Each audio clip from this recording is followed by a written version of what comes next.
Sobre o corona, Mariana, assim, de forma bem simplista, eu sei que a gente vai aprofundar ao longo da conversa, mas só para dar uma introdução no assunto, eu Sim, acho por favor. que não tem como a gente passar imune, é impossível, né? O coronavírus é um problema que começa na saúde, mas culmina na economia.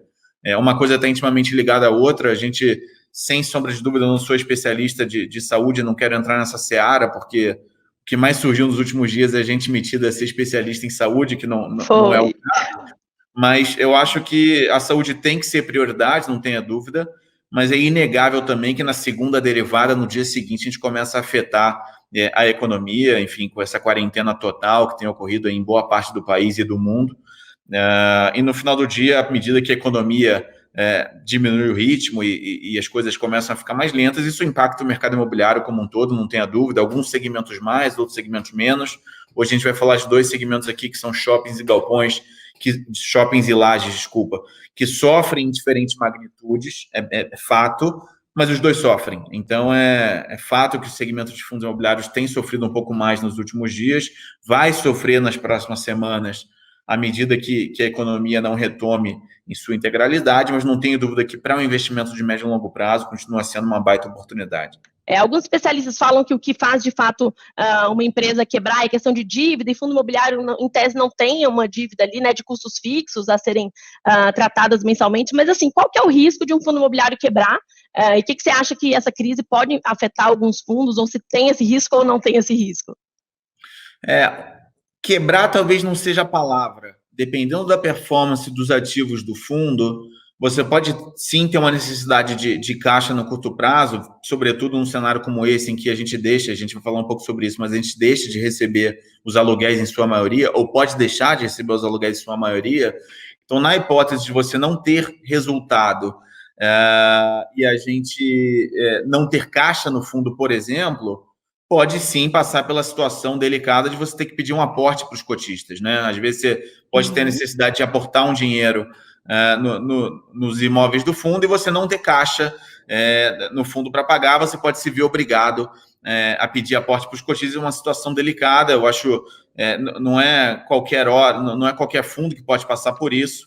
E a gente procura sempre nos fundos da XP Asset diversificar a carteira para não ter que passar por isso. Então, como é que você se defende numa situação como essa, de ter que eventualmente pedir um aporte para o cotista, ou eventualmente se ver obrigado a dissolver o fundo, liquidar o fundo, vendendo o ativo às pressas, fazendo uma amortização forçada, né, como a gente costuma dizer, fazer uma venda forçada do ativo, muitas vezes fora do preço de mercado. A gente costuma focar em diversificação, portanto, fundos grandes, fundos com mais de um ativo, 2, 3, 5, 10, quanto mais ativos, melhor. Você fica menos dependente daquele ativo específico ou daquele locatário específico, então fundos multiativos e multilocatários, e principalmente para fundos de tijolo, fundos de ativos reais, que é o caso desse que a gente está falando aqui, sempre trabalhar com uma gordura no caixa, né? Você nunca sabe que cenário que você pode viver, que situação que você pode passar.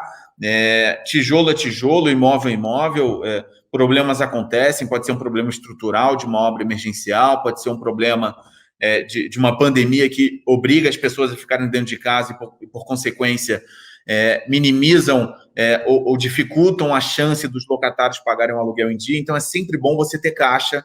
Portanto, falando em nome dos fundos da XP Asset, a gente tem fundos bastante diversificados, multiativos, multilocatários, com bastante recursos em caixa. Então, a gente entende que está bem resguardado para passar por essa situação delicada de forma bem tranquila. Mas pode acontecer, se você eventualmente tem um fundo monoativo, monousuário, muito dependente daquele locatário específico, e numa situação como essa você fica sem renda e se vê, por algum motivo, obrigado a aportar dinheiro no fundo, pode sim ser uma situação mais delicada, onde o administrador e o gestor podem ter que pedir recursos para os cotistas, ou mesmo numa situação ainda mais extrema, que espero que ninguém precise fazer, mas pode se ver obrigado a fazer uma liquidação forçada de um ativo, e aí já é uma situação mais caótica, que é menos provável de acontecer. Mas pode acontecer, não é o caso dos fundos da XP Asset.